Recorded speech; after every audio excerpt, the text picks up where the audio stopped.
তসকিন ভাই উনি আছে, ওনার সাথে আমরা কথা বলতেছি। এখানে আমাদের যে গোসিয়া কমিটির পক্ষ থেকে যে ত্রাণ সামগ্রী প্রস্তুত করা হয় সেটা সম্পর্কে আমাদের একটু আমাদের দর্শকদের উদ্দেশ্যে কিছু বলার জন্য। বিসমিল্লাহির রহমানির রহিম।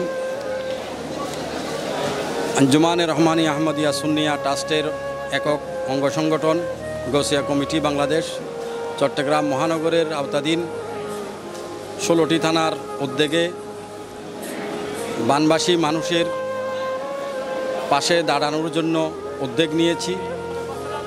প্রত্যেকটি থানার ওয়ার্ডের ইউনিটের বাইরা সহ আমরা ত্রাণ সামগ্রী একত্রিত করে কাজ শুরু করেছি। আমরা প্রায় 5000 পরিবারকে আমরা ত্রাণ সামগ্রী দেওয়ার জন্য উদ্যোগ নিয়েছি এবং আমাদের মধ্যে প্রায় 15টি আইটেম আছে। চাল ডাল থেকে শুরু করে ওষুধপত্র পর্যন্ত সব কিছু মিলেই আমরা ছোট বড় মিলে সব 15টি আইটেম আমরা একত্রিত করে প্যাকেট করতেছি।